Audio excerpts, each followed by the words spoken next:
y es un privilegio tener este lugar como centro de operaciones en donde van a pasar dos cosas. Uno es la edificación de los santos.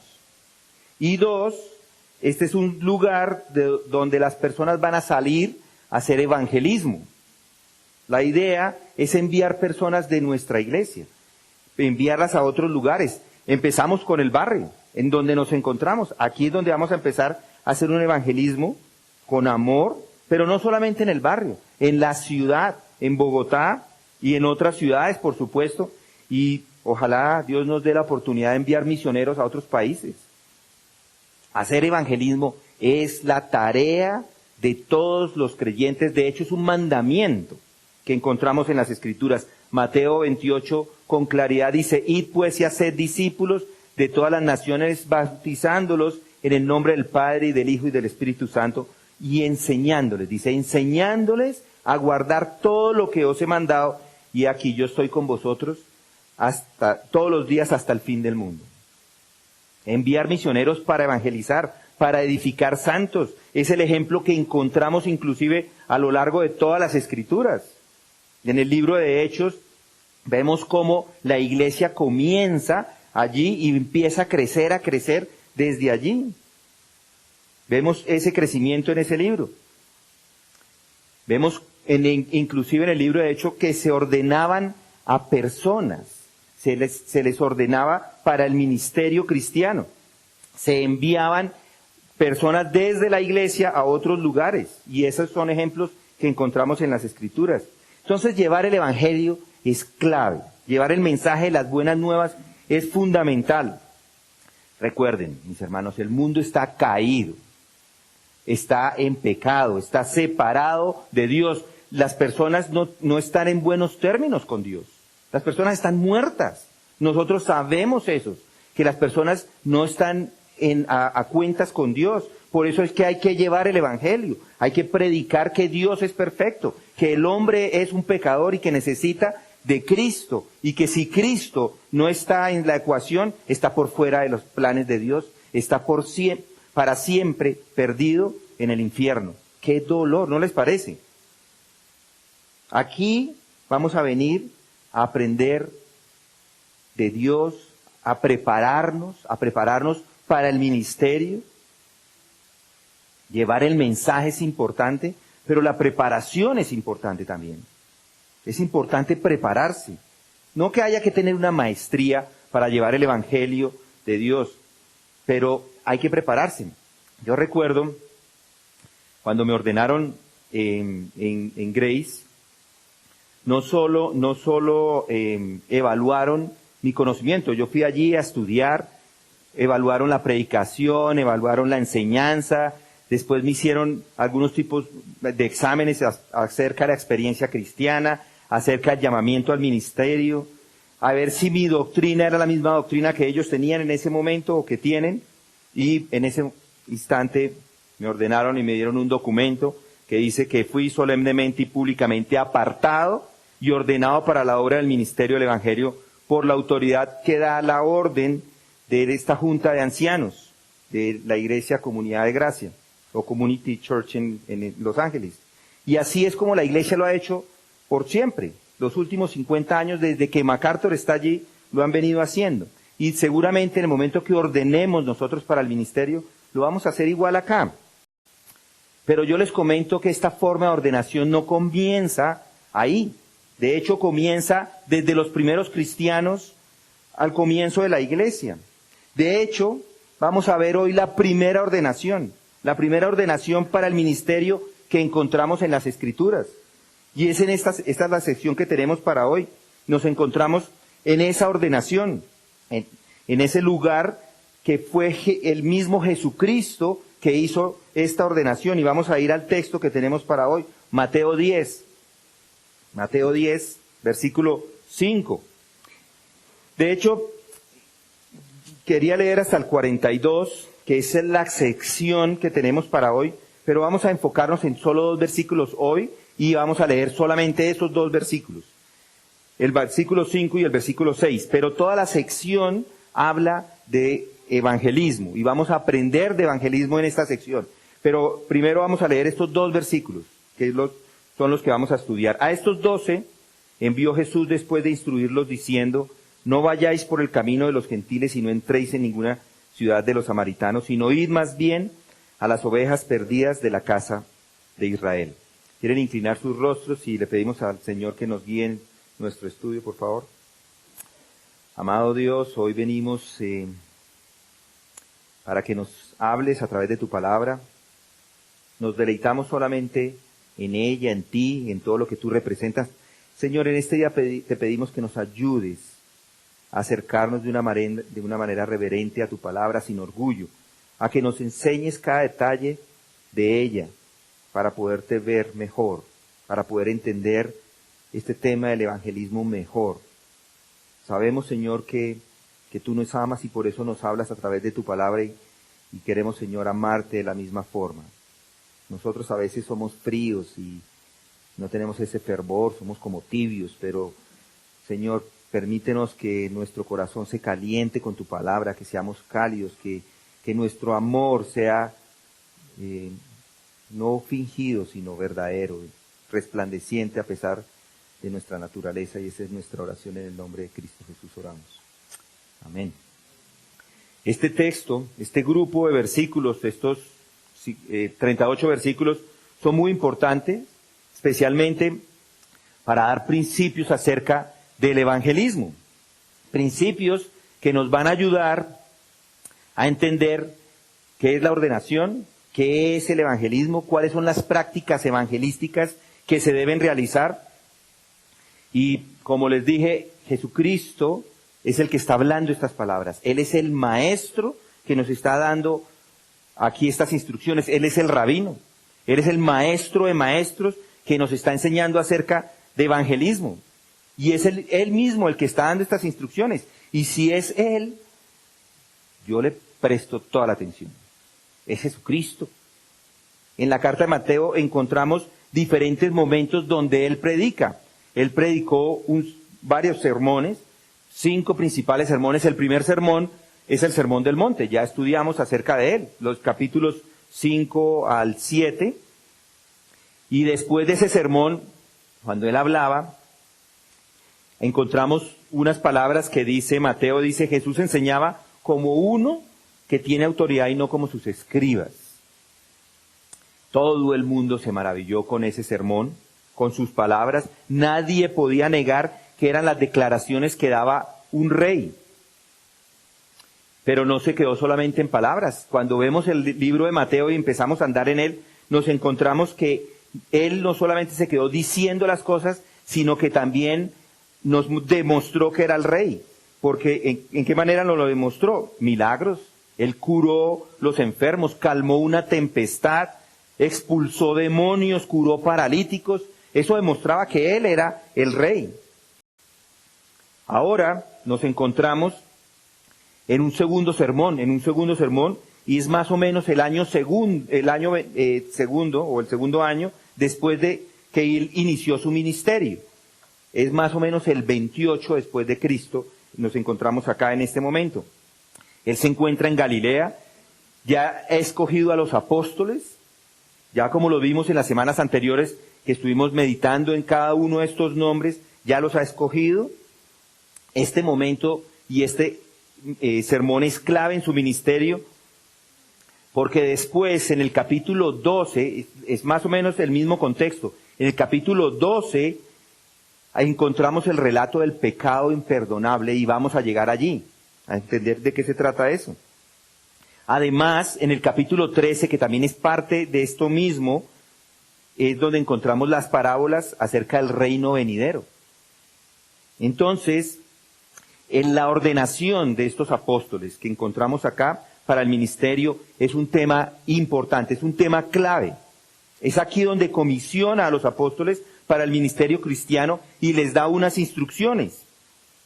Noten el contexto antes de llegar a esos versículos que vamos a estudiar. Noten los versículos 36 y 37, 38 del capítulo 9.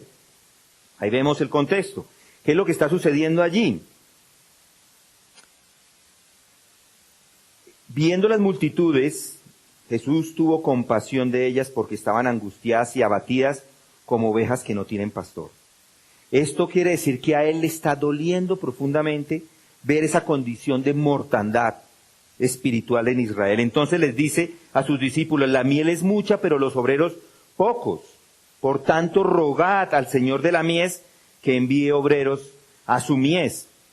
Y con eso empieza el capítulo 10, que es una respuesta a esa oración. Ellos oran, inmediatamente la respuesta viene.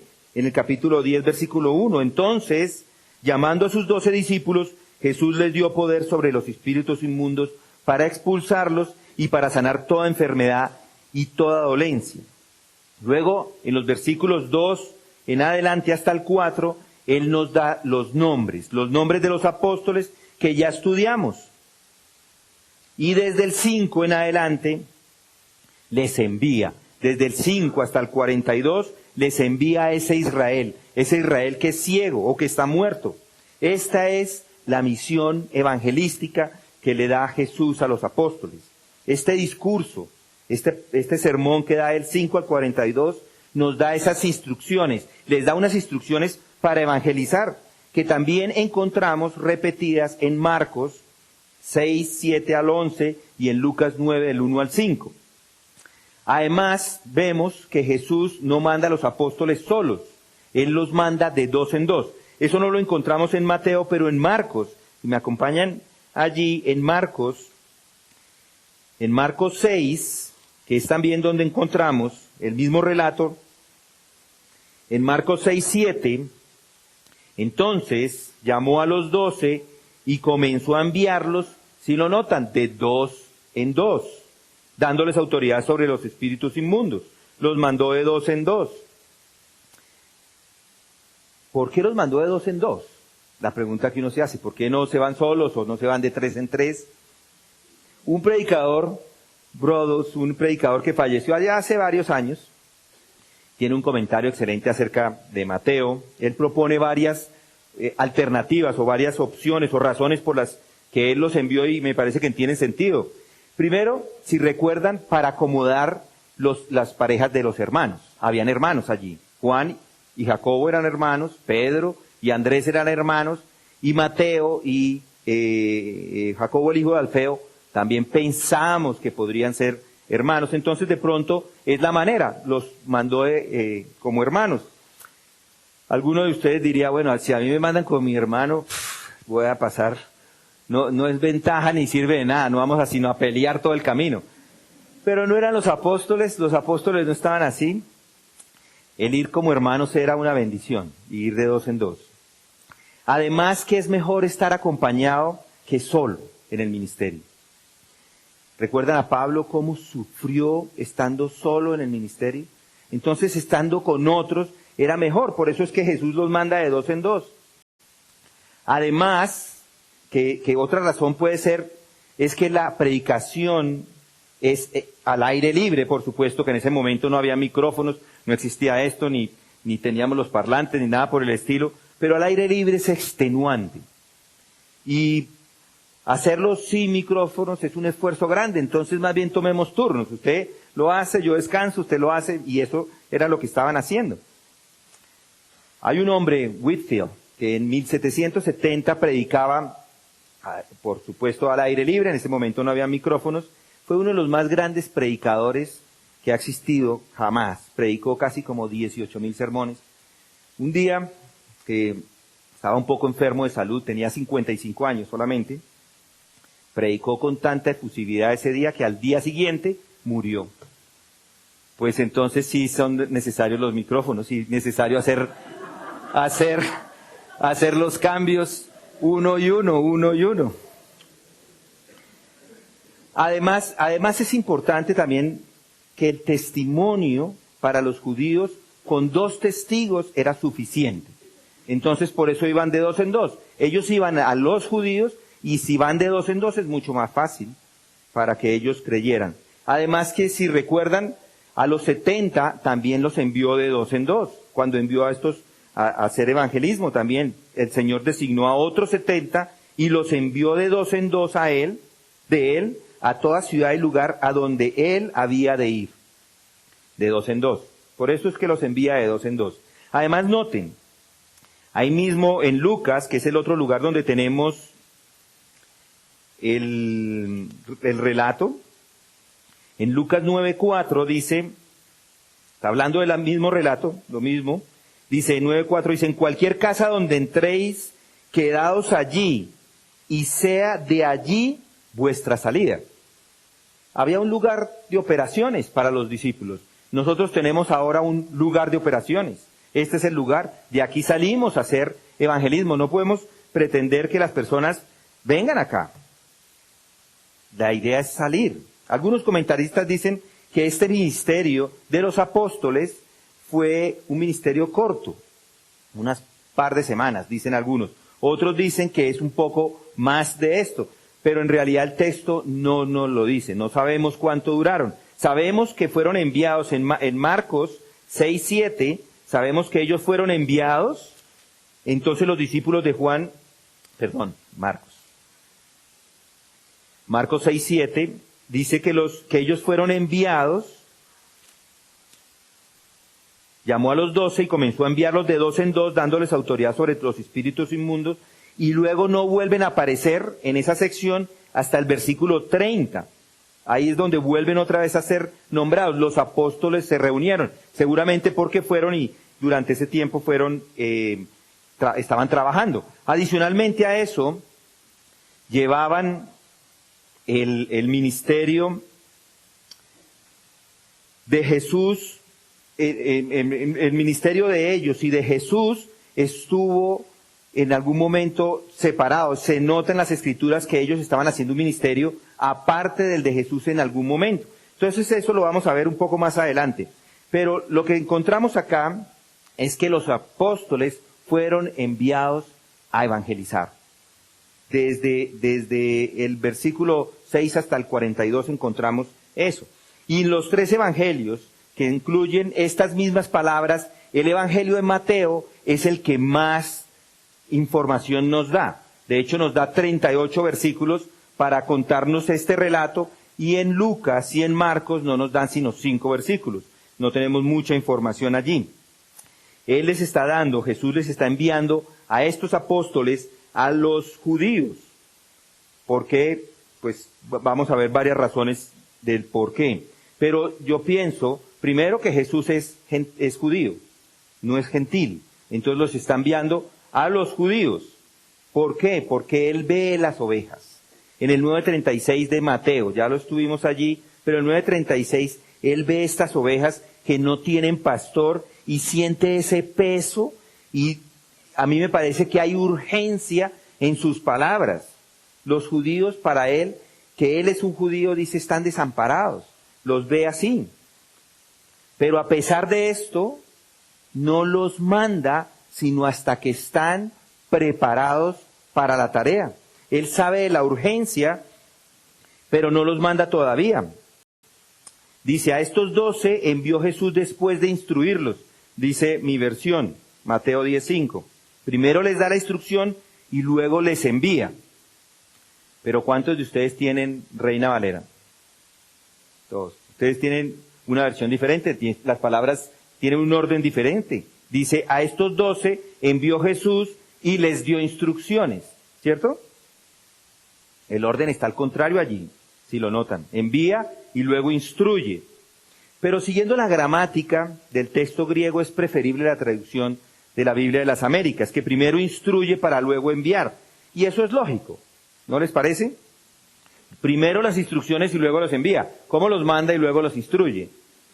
No tiene lógica esta parte. Entonces los envía y la gramática lo permite, en griego lo permite ver de esa forma. Primero los prepara para salir de esa misión que les da a estos hombres, los prepara para salir en esta campaña evangelística, y es en estos textos en donde vamos a pasar algunas semanas. Vamos a estar estudiando acerca del evangelismo a profundidad.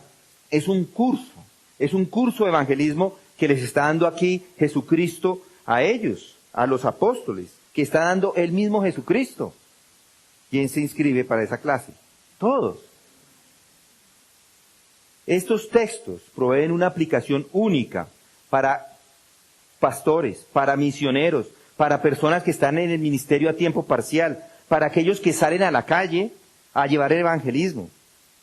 Es para usted, aun cuando no esté involucrado en el ministerio de tiempo completo. En estos textos, yo les aseguro que vamos a encontrar principios que son refrescantes, que son aplicables para su vida. Mateo 10 del 5 al 42, vamos a encontrar esas instrucciones que le van a enseñar a hacer evangelismo. Un hermano del seminario escribió una tesis de estos textos y dividió los versículos de una manera que a mí me parece apropiada y los puso como deberes. 11 deberes al momento de hacer evangelismo y 11 deberes que nos van a ayudar a hacer esa tarea de evangelismo y que van a animarnos a esa tarea. Por supuesto, no vamos a ver 11 puntos hoy, aquí estaríamos hasta mañana o más.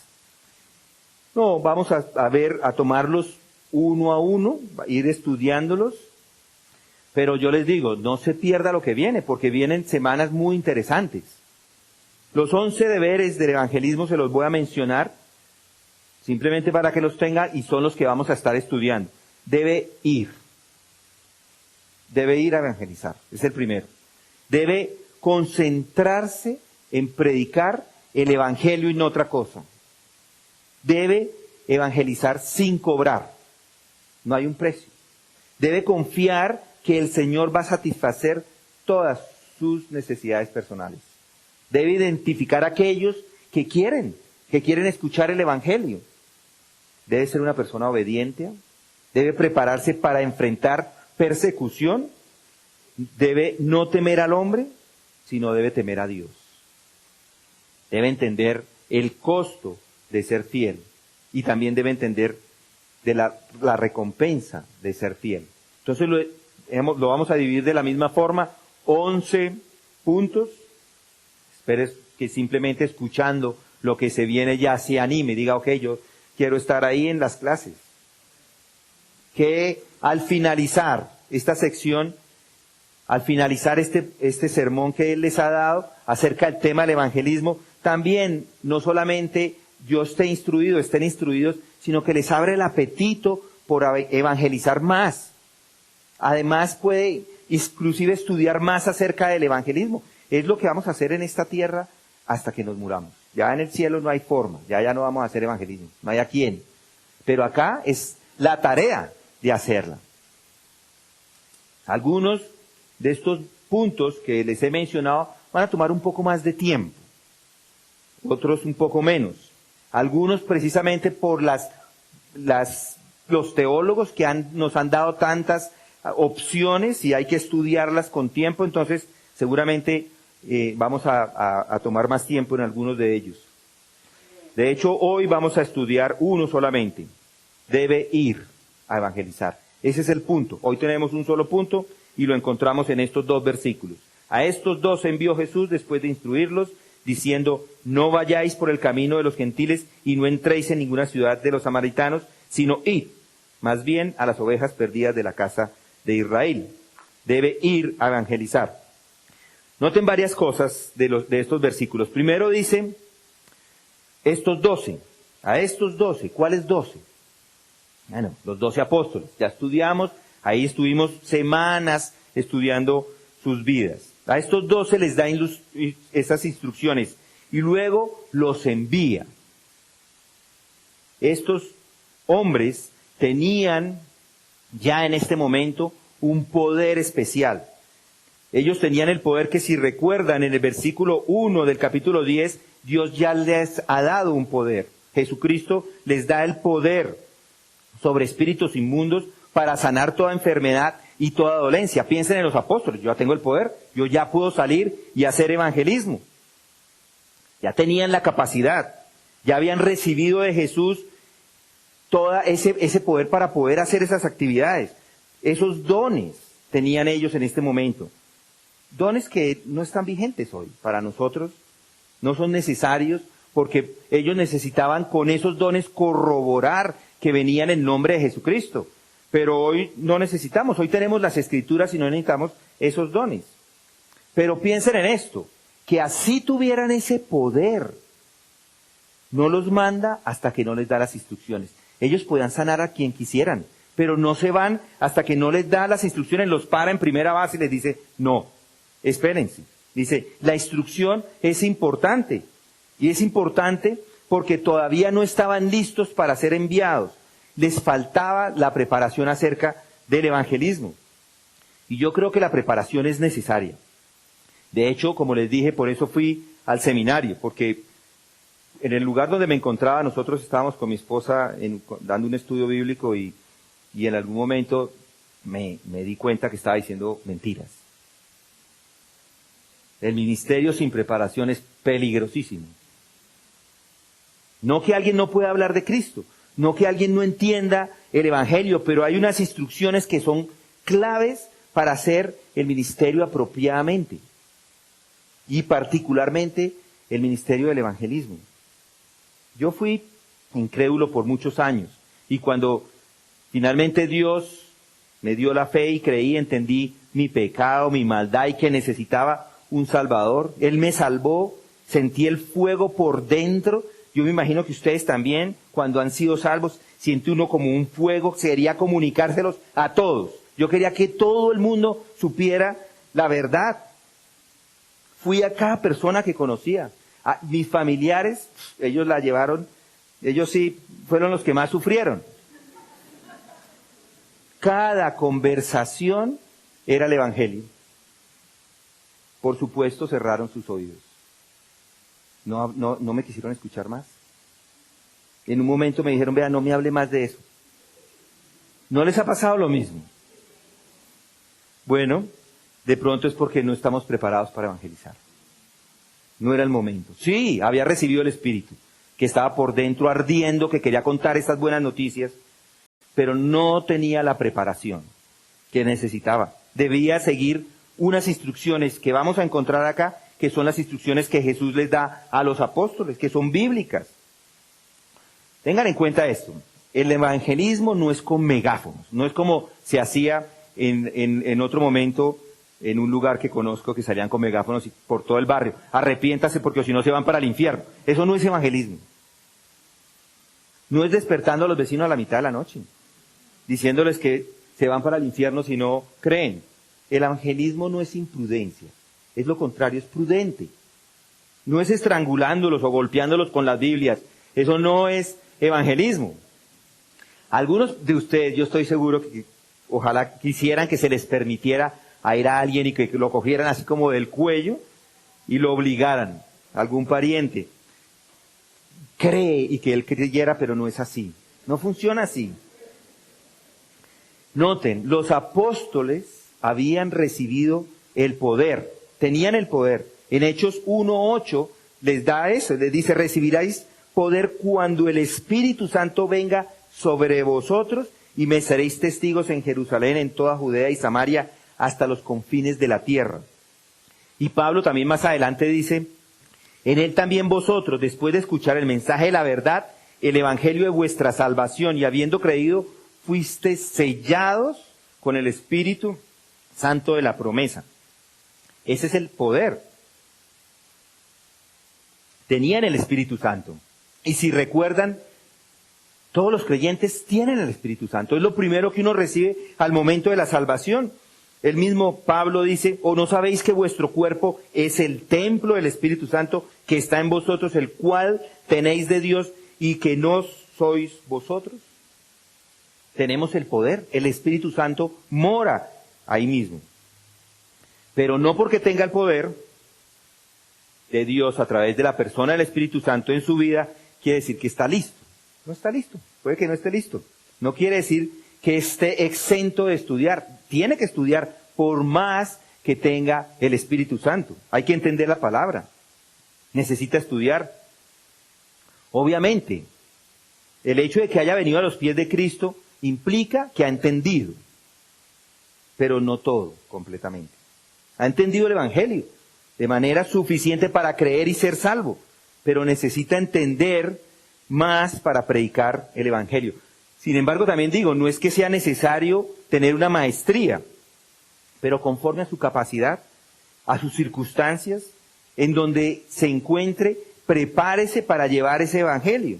Pablo se lo pide a Timoteo. Timoteo era una persona muy especial para Pablo, alguien que estaba al lado de Pablo, era la mano derecha de Pablo.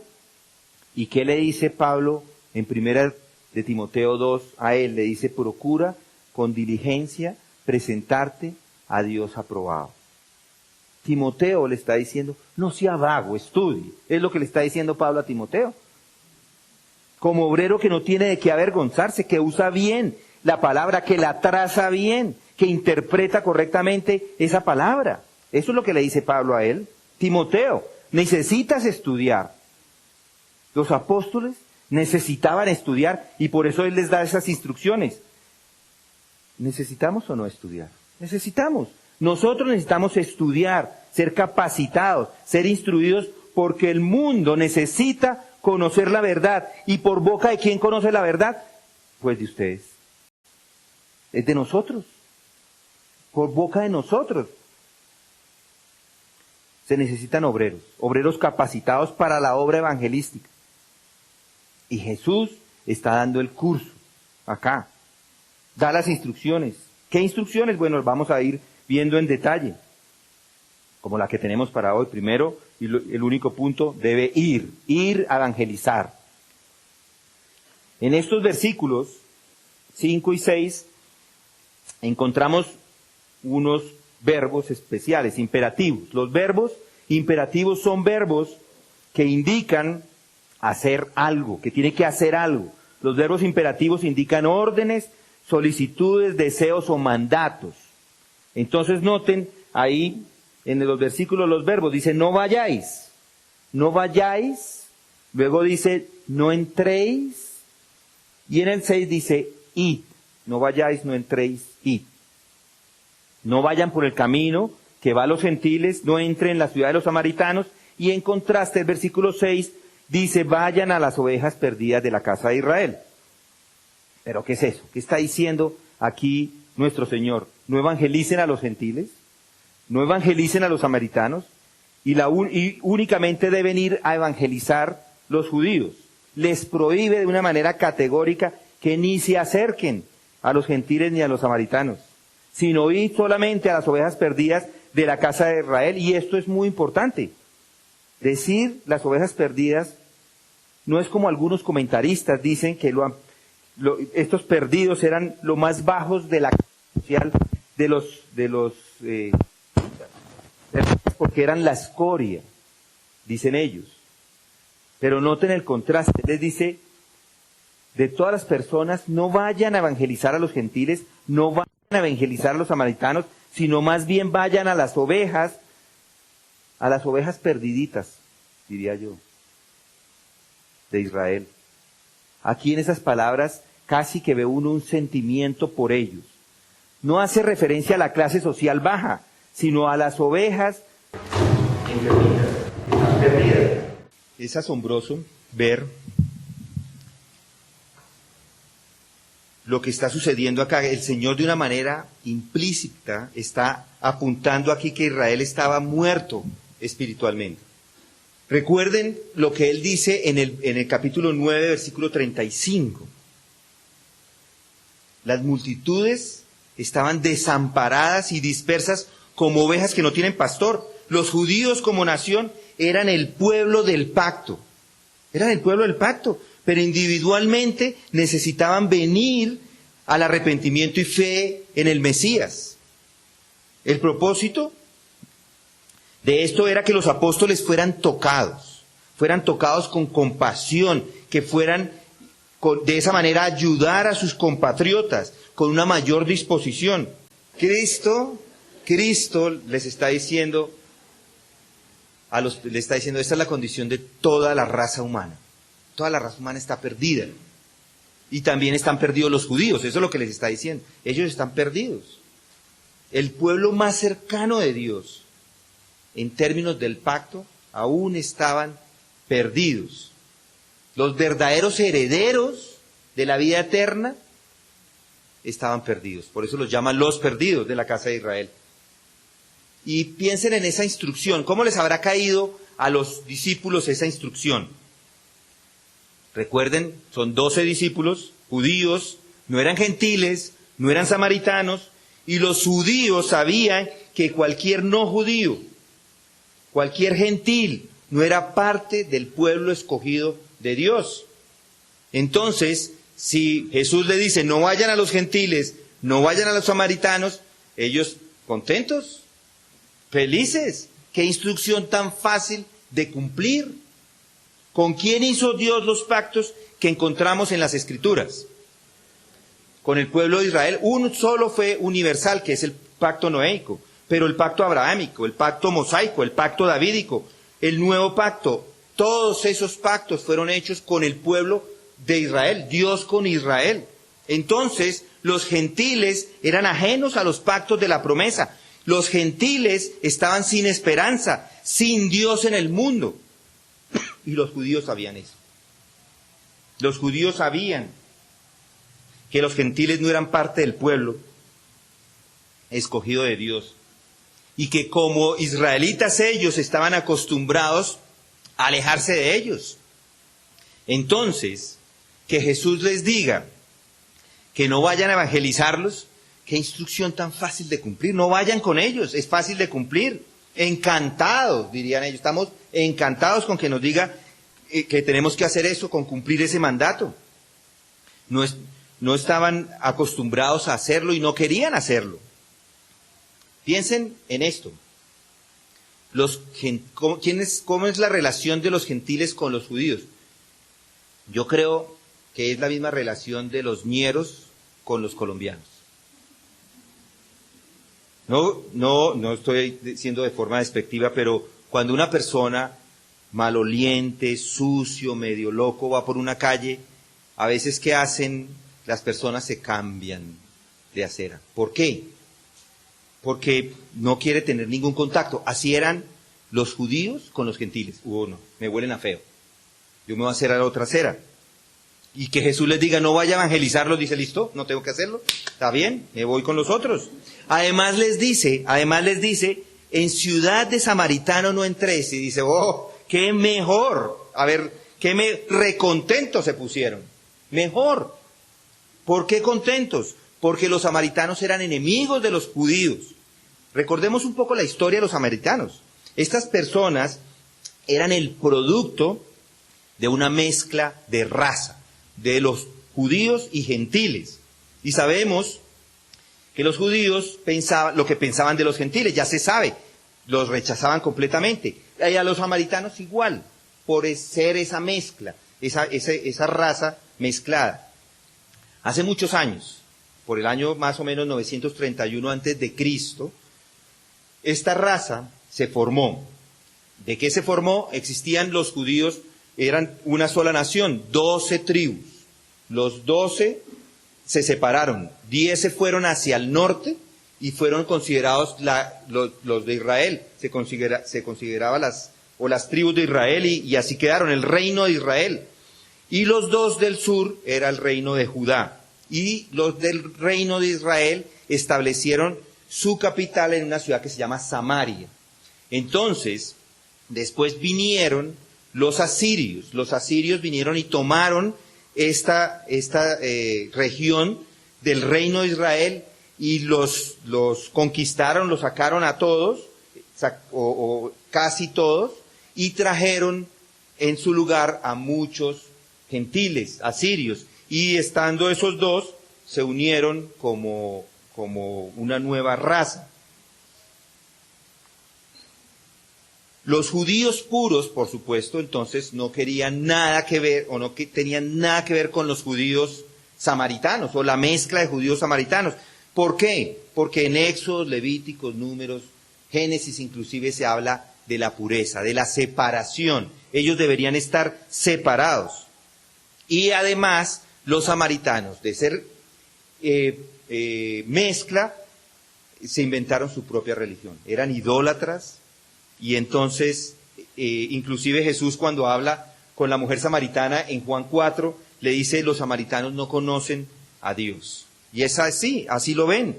Entonces, esta actitud negativa, por supuesto, y hostil de los judíos hacia los samaritanos, también era de regreso. Recuerden qué sucede con Juan y Jacobo cuando quieren pasar por los samaritanos. Él los envía y los samaritanos no los reciben, no querían a los judíos. Entonces había ahí una lucha entre ellos.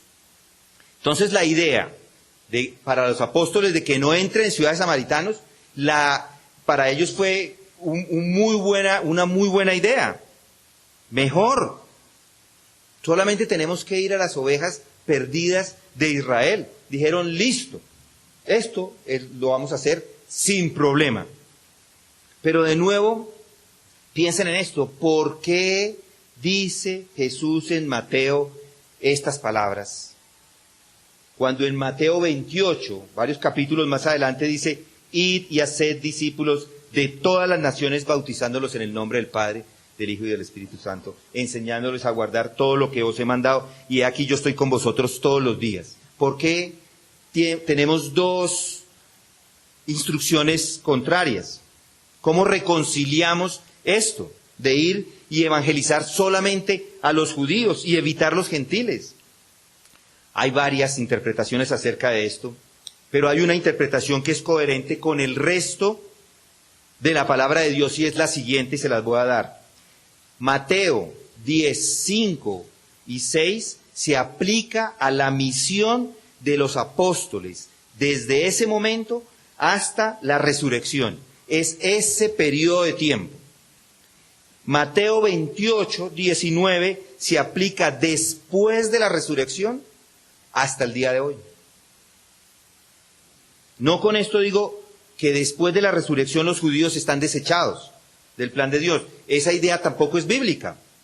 De hecho, el mismo Pablo en Romanos 1:16 dice, porque no me avergüenzo del evangelio, pues es el poder de Dios para la salvación de todo el que cree, del judío primeramente y también del griego. ¿En qué momento Pablo da estas instrucciones en Romanos? ¿Antes o después de la resurrección? Después de la resurrección. Y está hablando de los judíos primero.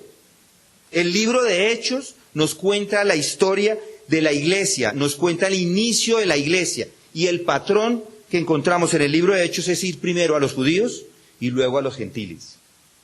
Entonces, ¿por qué dice esto Mateo?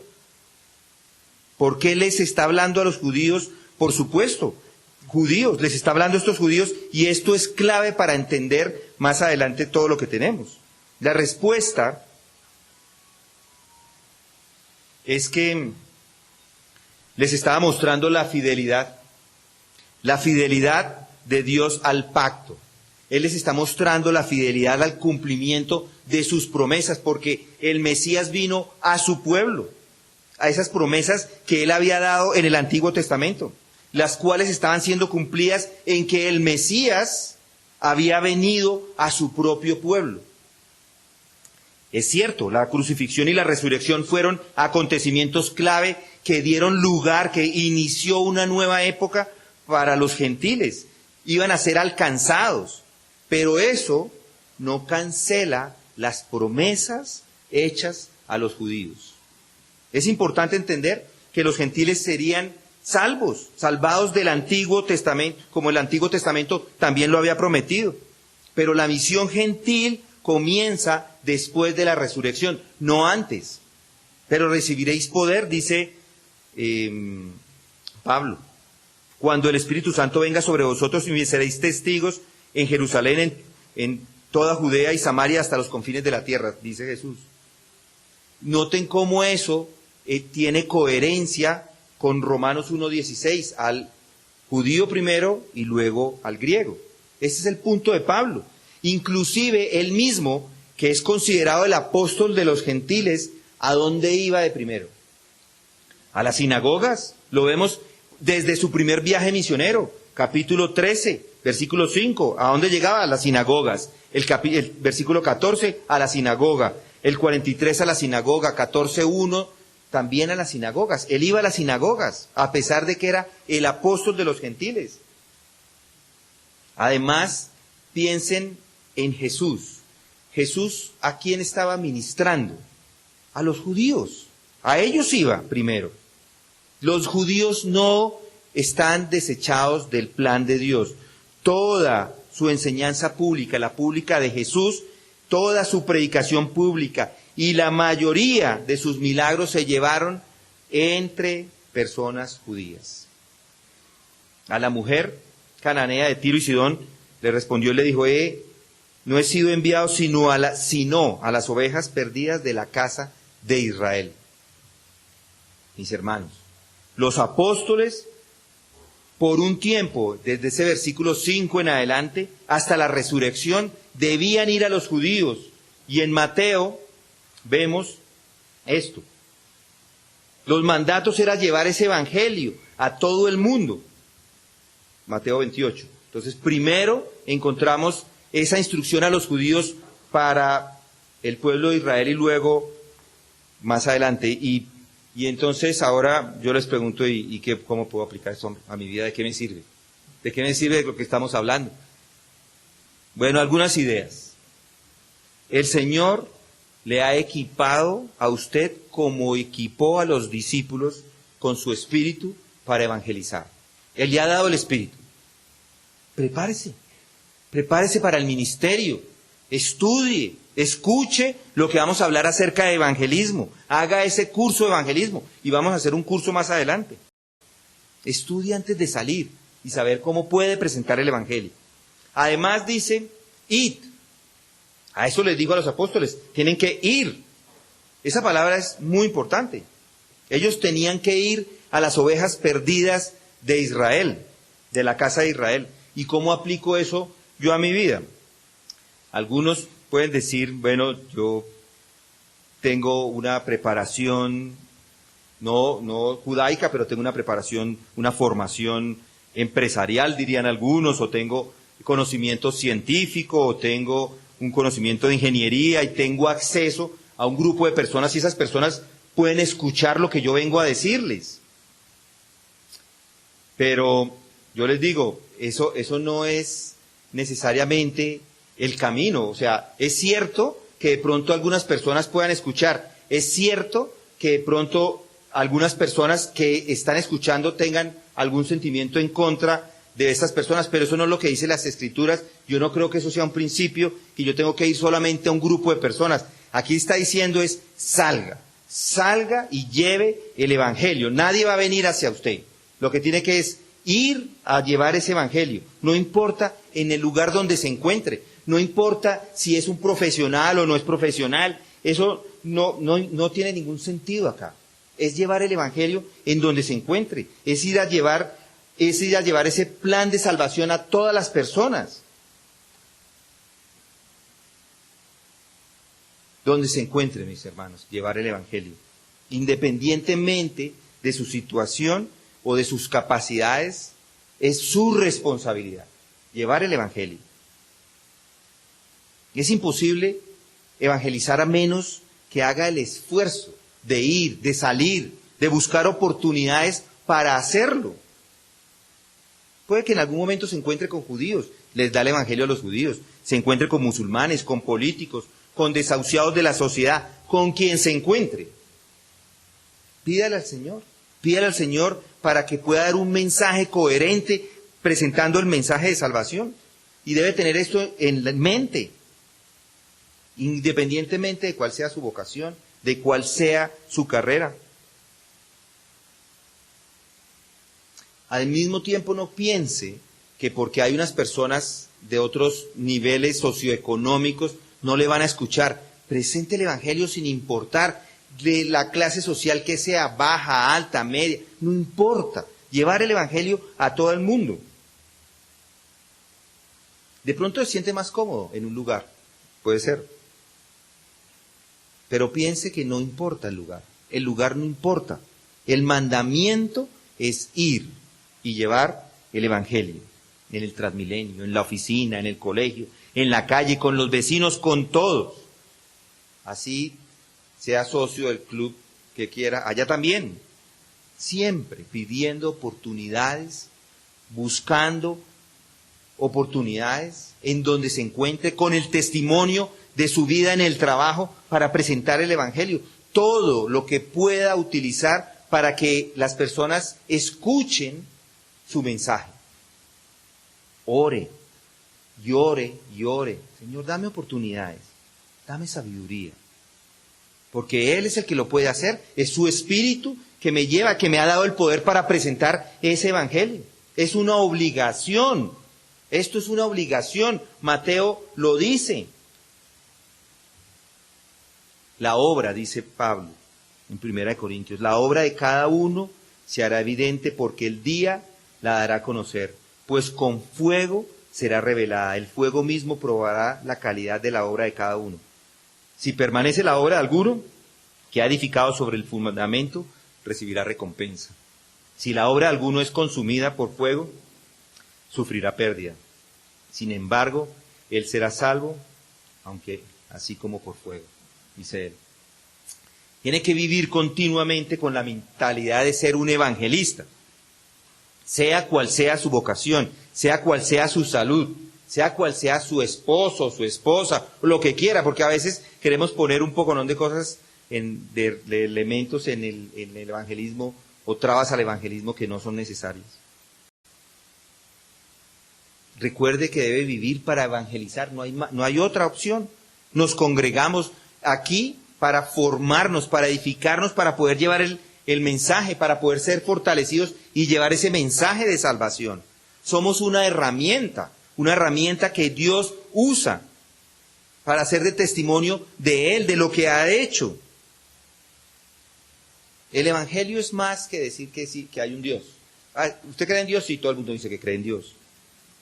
Es más que decirle que Dios tiene un plan maravilloso para tu vida.